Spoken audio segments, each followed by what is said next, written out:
Right now, the members of the Flash family are stuck in the 1-minute war. The enemy faction, known as the Fraction, has arrived and begun battling against the heroes of our universe, but only the Flash family is fast enough to actually battle them, as they are doing this in speed time, basically moving so quick that heroes such as Superman and Batman are unable to prevent anything from happening. At the beginning of this, Barry Allen lost Iris West as she was killed in the initial explosion, and then Wally West seemingly got disintegrated. But the remaining members of the Flash family are ready to take the fight right to the Fraction and Miss Murder. This is the Comicstorian channel. I read comic books as they're coming out in an audio fashion. The point of this is to allow you to know what is going on in the world of comics and what you should be adding to your collection. We make 2 series here, complete stories, which are 2 to 3 issues of a storyline featuring the title that I put up as the featured element of our storyline. And then we turn them into full stories eventually, where all of it gets combined. If you're looking for previous parts to this storyline, click the links down below or like and subscribe to join our channel and see when the bigger videos come out. Now let's get into Flash, issue 795 and 796, the finale to 1 Minute War. The final plan has begun. Jesse realizes that the world doesn't need Jess Quick right now. It needs the Ring of Liberty Bell. She puts on her mother's old costume and joins the rest of the Flash family. "I'm ready," she tells them, and Max nods. "Your mother would be proud, Jesse." Barry looks at the rest of the family, reminding them of what is at stake. 2 miles before we make things right. All we have to do is stick together. It's time to end this once and for all, he says as they all look at the spire in the distance. Inside the Fraction Fortress, Admiral Val is brought into the view screen. His generals point out that the Flash family is gathering. "Ready the forces, but hold. We'll let them make the first move," he orders, pondering what the family could possibly be planning. It was earlier that Barry gathered everyone together, jotting down his plan of attack. He explains that the spire acts as a giant antenna that channels the Speed Force to all of the Fraction forces who are armed with artificial conduits. That if the entire family taps into the Speed Force and channels it back to the antenna, it should overload all of the artificial conduits and send them all back in time, before all of this even happened. But back in the current day, the Flash family takes off on their run, lightning cracking behind them as they rush towards the spiral. Gathering together, they've created a Speed Force shield that allows them to shrug off the laser blast from the Fraction flyers. As they get closer to the wall, Barry looks at Jesse. "You're up, Liberty Bell," he shouts, and she nods, pulling forward, uttering the Speed Force equation that allows her to channel it into super strength. She lashes out at the wall, punching a hole through it. Back in the past, when they were all hearing the plan, they were all happy about it. And that's when Iris jumped up and down that she was going to get her dad back. But Linda looks at Barry and knows that something isn't right. Back in the battle, the family has now bursted through the wall, with Admiral Vel ordering the antenna to fire upon them like it did Wally. "We're almost over our target," the young conduit shouts to the others. The family leap into the air, vibrating through the ground, dropping them inside of the ship. But back in the past, Linda finds Barry as he's getting ready. "What aren't you telling us?" she asks, pointing out that she was an investigative reporter and knows that he is lying. Barry looks at her and explains, "Wally won't be coming back." The Flash family members are connected to the Speed Force, so all of them remain outside of the realms of time. They are paradoxes in and of themselves. "I'm sorry," he tells her quietly. The two hug and they mourn before they're interrupted by Iris. "Mom, are you okay?" she asks, and Linda smiles at her daughter, leading her out of the room. "Yes, honey. These are happy tears. Come on, let's go find a good hiding spot for Jai while we go save your father," she tells her. Meanwhile, during all of this, inside of the spire, Jay Garrick was captured and has freed himself and has taken the guns and weapons of the Fraction. He's now sneaking through the vents armed with a big alien blaster, and he drops down into the corridor facing 2 soldiers. "Hey, boys," he says with a smile before raising the weapon and firing it, dropping them both. "Hope I'm not too late to the party," he says to himself as he keeps moving. The family themselves have dropped into the ship with the living conduit telling them that they need to go. "Then let's go! Sooner we get there, sooner my dad is back!" Iris shouts with glee, but the family is stopped by Admiral Vel and his generals. "I'm afraid your father is not coming back, small one, but if you come with us, we can use you, give you purpose," Vel says with a smile.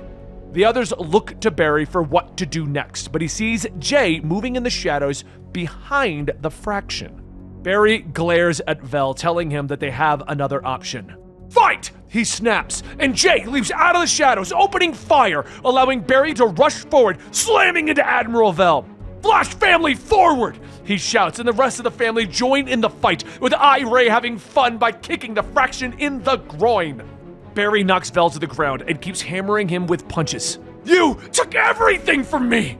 He shouts, but Vel catches his fist, throwing him back up to the surface. Not yet! He snarls, and Barry looks up as the fraction crafts approach him. Vel leaps up, stalking towards him. There's no one left to save you. It's over. But somewhere, sometime, lost in the space and time continuum, Wally opens up his eyes to see a caveman and a dinosaur leaning over him. Huh? He gasps in surprise, turning as the gold beetle appears. It's okay! You're okay! She says, and Wally looks at her asking where is he. She smiles, motioning to the team of heroes behind her. Right where you're supposed to be! It's called the Time Point. We renamed it a while ago. Welcome to Planet Flash, she says with joy. She turns to the rest of the heroes, motioning to the gold bug vehicle behind them. Everyone into the gold bug, and don't forget to grab your artificial conduit vests. After this, I promise to return you to whatever time you want, she says as she helps Wally to his feet, explaining that he isn't dead, that he was just supercharged with Speed Force energy. And I melted, Wally tells her. She explains that the Speed Force actually dematerialized him as a defense mechanism and spit him outside of space and time to Planet Flash. It used to be called the Time Point, but when we started our team, you changed it to Planet Flash, she explains, and Wally is confused. He asks about the team of heroes, but Gold Beetle tells him that he asked her to gather a team and bring them here.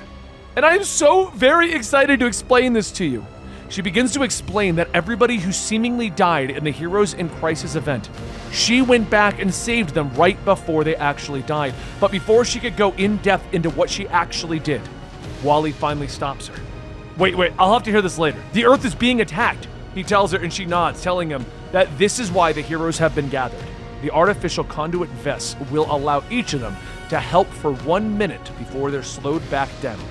She motions to the ship. Come on, it's gonna be fun, she shouts with joy. Back on Earth, Vel is gloating as the Flash family continues their battle, but Barry rushes forward, slamming into him with his fist, throwing him to the ground. He grabs a hold of his vest, ripping it off. Let's see how you do without your vest, he shouts, leaving Vel frozen on the ground. No way to move in speed time. Barry returns to the family, telling them to stick to the plan, though Jay points out that they're going to need a distraction to get past all of the fraction forces. Up above them, the gold beetle appears and the heroes leap out. Let's kick some Kerfrits! Gold Beetle shouts with joy, and Barry orders the family to continue with the plan, but Iray is stopped by Miss Murder as she leaps down with her hounds. You're not going anywhere, little girl, she says in Iray's mind. Sorry, lady. Uncle Barry says I need to leave, Iray says to her defiantly. But Ugg leaps in the way of Miss Murder. He then turns, motioning to Iray. Ugg! He shouts, and Iray turns to leave. Thanks, Mr. Caveman, sir? She shouts, and Ugg turns, rushing at Miss Murder. As the battle continues, Wally and Gold Beetle leap into a tank to continue fighting, but all of the new heroes hit their 1 minute mark and freeze in time. Vel's generals are searching for him, and are shocked to find the Admiral can still move without his vest. Your harness is destroyed, but you're moving. That means you're an organic, the generals realize. They suddenly turn on Vel as he shouts at them that the Empress knew that he was an organic, but ordered him to keep it a secret, knowing that the Fraction would never accept him. The generals don't believe him and order the Fraction to turn on their leader. With a bellow of rage, Vel rushes into them, tapping into the Speed Force. Meanwhile, the Flash family has reached the base of the antenna. After a pep talk from Max Mercury, who believes that every member of the Flash family is supposed to be here at this exact moment, the family leap down and begin running. Let's do this! Together! Barry urges them all. But as Vel has defeated his generals and moves into the chamber, he realizes what the Flash family is trying to do. And he knows how to defeat them. But he doesn't get a chance. Hey, Sparky! Look out below! Wally shouts as he leaps down, kicking into Vel at super speed. You! Vel snaps and Wally nods. Yeah, me, the Flash, the guy who's about to kick your butt. The two of them launch into a speed fight, raining blows on each other until Wally manages to kick Vel into one of the conduit battery compartments. He then rushes forward, slamming the compartment shut. This must be one of those batteries that Impulse and Kid Flash told me about, which means if what I hear is right, you are about to send every one of us wearing those harnesses back in time, he says with a smile as Vel is pounding on the battery. The Speed Force begins to crackle all around them as time begins to rewind. The devastation of the city is reversed as the fractions haven't even arrived yet. And Wally looks at Vel and smiles. Nighty-night, loser. 1 minute earlier. The fraction generals look around the bridge, shocked that their admiral has suddenly disappeared. The highest-ranking general turns to the bridge crew and orders them to turn around, not wishing to continue the invasion without knowing what happened to their admiral, knowing that they can always return. Below them on Earth, Iray rushes into the arms of her father, and the family celebrates. I told you it'd be fun! Gold Beetle cheers as their team gathers, but Barry has already rushed away. He runs back to the restaurant where he and Iris were having their dinner. She's angry that he seemingly disappeared, but he bursts through the door, telling her that he wants nothing more than to spend the rest of his life with her. I love you, Iris West, and nothing in the world is going to stop me from loving you from now until forever, he tells her as they embrace. Everyone in the restaurant cheers as they kiss. Back at Wally's house, he says goodbye to Gold Beetle and her team, and he offers to have them come in and join the party that they're having. But Gold Beetle politely declines. I can't. When Jai and I meet in the future for the first time, it's special.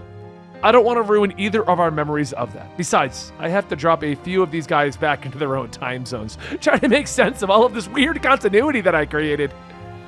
The living conduit then joins them, but first hugs Linda goodbye. You know, I never heard your name, she says, and he smiles at her. Wade. My parents named me Wade after a cool relative or something. She tells him, and Linda hugs him, remembering that Wally has a cool uncle named Wade. But she shrugs off the thought. Wally and Linda hug for a moment before heading back to the party with their friends and family. Elsewhere, Impulse has joined Max Mercury in the desert, telling him that he wants to travel to the next time with him. We're family, Max. Wherever you go, I go. Come on, let's see what's next. It should be fun, Impulse says, and he and Max start running. The Speed Force gathers around them as they're about to break the barrier and run into the future. Flash 1 Minute War is probably one of my favorite Flash crossovers that we had recently because it just featured the Flash, even though we had Superman arrive and we had some other characters. I'm not quite sure who the Living Conduit character is supposed to be, being his name is Wade and he's somehow related, and I'm wondering if they're going to figure that one out later. I tried Googling it and looking it up, and it might just be some obscure Flash reference that even I don't know. So if you know who that is, let me know in the comments down below. But don't forget to like and subscribe. We're going to be moving into more of the Dawn of DC stuff, which is the beginning of Superman. The beginning of Batman's coming up very soon. Green Arrow's making his return. And we've got the return of Injustice in this new universe. So I'm like stupid excited, basically. I don't know if you are, but I definitely am. Anyway, thank you guys so much for your continued support. I'll see you next time right here at Comic Story.